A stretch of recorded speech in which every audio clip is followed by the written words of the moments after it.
You walk into a room full of people you know. Friends, maybe family. The lights are warm. Someone is laughing in the corner. Everything is fine, and yet, your eyes move to the exits. You clock the unfamiliar face near the window. You feel something tighten behind your sternum, just for a second, before you shake it off and grab a drink. You think it's anxiety. You think it's just you. But the real answer is far stranger, and it starts not in your mind, but in a world that no longer exists. Your nervous system was not built for this room. It was built for a different one entirely. It was built for open savanna, for predator country, for a world where the cost of missing one piece of danger was the end of everything. The scanning you do when you enter a room, that sweep, that read of faces, that quiet inventory of threats, is not a glitch. It is a 2.5 million-year-old survival algorithm still running on hardware it was never asked to update. Your brain has not received the memo that the lions are gone. Neuroscientist Joseph LeDoux spent decades mapping what he called the low road of fear, the neural shortcut that bypasses conscious thought entirely. Before you have formed a single deliberate thought about whether something is dangerous, your amygdala has already fired. It has already begun the cascade. Cortisol, adrenaline, heightened attention, muscle tension. It made a decision before you did, and it made that decision on purpose because, in the environment your ancestors lived in, the brain that waited to think things through was the brain that got eaten. So the system was designed to be wrong often and catastrophically right once. That is the deal your nervous system made with survival. Every false alarm was survivable. Every missed alarm was not. And so, the architecture that got passed down, the one sitting in your skull right now, is the architecture of a creature that errs violently on the side of caution. Now put that creature in a party, or an office, or a quiet Tuesday afternoon. Psychologist Martin Seligman called this preparedness theory. The idea is that certain fears do not have to be learned through experience. They are preloaded. Your ancestors who were instinctively wary of snakes, of unfamiliar faces, of being cornered with one exit, survived in greater numbers than those who weren't. The wariness was selected for. Over thousands of generations, it was polished and refined, and embedded so deeply into the structure of the brain that it now operates below the threshold of choice. You do not decide to scan the room, you're scanned. Think about what your eyes actually do the moment you enter an unfamiliar space. They do not wander randomly. Research on eye tracking in social environments shows that the gaze moves to faces first, specifically to the eyes of strangers, and specifically to the edges of the room. This is not learned behavior. Infants do it before they have any concept of what a threat actually is. The attentional system locks onto movement, onto contrast, onto anything that could be an agent, something with its own intentions and the ability to act on them. Your ancient brain does not know the difference between a stranger at a party and a stranger on the savannah. It knows only unknown, and unknown means possible threat. Psychologist Randolph Nesse, who pioneered the field of evolutionary psychiatry, describes this beautifully when he writes about what he calls the smoke detector principle.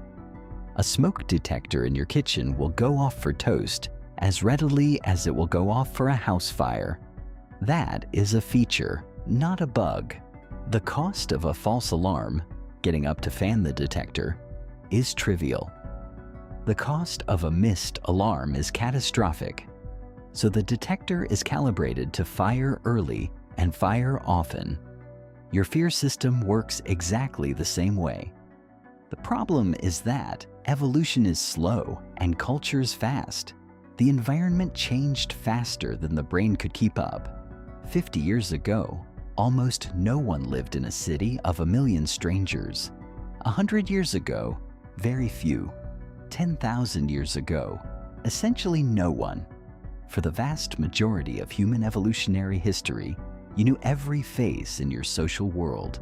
Strangers were genuinely rare, genuinely dangerous, and worth every bit of the threat response your brain gave them. Today, you pass hundreds of strangers before you finish your morning coffee. Your brain sees every single one of them, not consciously. You do not register all of them deliberately, but the low road fires anyway. The threat detection system samples every unfamiliar face, every unexpected movement, every slightly unusual posture, and runs them through its ancient algorithm. It returns a mostly clear signal, but it is always running, and it costs something every time it runs. This is one of the reasons why open-plan offices exhaust people in ways that quiet individual offices do not. It is why commuting on a crowded train is mentally fatiguing, even when nothing bad happens. Your threat detection system is doing work. Constant, invisible, metabolically expensive work. It is sampling the room, flagging candidates, clearing them, and starting again. You are, in a very literal sense, doing the work your ancestors did to survive the savannah. In a chair, in a fluorescent-lit building, while you are supposed to be reviewing a spreadsheet. Now here's the part that should unsettle you a little. The room scanning does not just respond to people, it responds to pattern breaks. Your visual system has a deeply calibrated sense of what a scene should look like, and the moment something deviates, attention snaps to it. Cognitive neuroscientist Moshe Bar has done extensive work on what he calls the predictive brain. The idea that your brain is essentially a prediction machine, constantly generating a model of what the world should look like in the next moment, and using that model to process the present. When reality matches the prediction, very little brain power is spent. When it does not match, when something is off, the system throws a flag. You feel this as a kind of jolt, a visual catch. That sensation when something in your peripheral vision is wrong before you can articulate what it was. That jolt is ancient. That is the brain doing exactly what it was built to do. The prediction system doesn't care that the thing in your peripheral vision is just a person in an unusual hat. It has flagged it. Your attention has been redirected. Your cortisol ticked slightly upward. You have been briefly taken out of whatever you were doing because a 2-million-year-old alarm system decided the hat required investigation. And all of this happens in milliseconds, before language, before thought. Now take this inward, because this is the part that matters. The reason this architecture creates suffering in modern life is not that it is broken. It is that it is brilliant at the wrong job. When you walk into a social situation and feel that low-level hum of vigilance, that hyper-awareness of who is looking at you, who is not, what their expressions mean, whether you are safe here, that is not weakness. That is not your personality. That is a system that was tuned over millions of years for exactly this level of sensitivity. The sensitivity that kept your ancestors alive is the same sensitivity that makes a crowded room feel like work. The system that read the savannah is now reading the office. The scanning continues regardless of safety because the brain that stopped scanning when things seemed safe was the brain that got caught off guard. The safe moments were the moments predators waited for. So the system learned not to trust safe moments.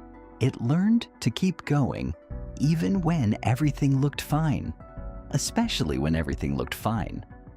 And so the version of you that walks into a warm, friendly, well-lit room full of people you love, that version still runs the software, still sweeps, still checks, still holds some small fraction of its attention in reserve for the thing that has not happened yet, and almost certainly will not. You are not anxious. You are ancient.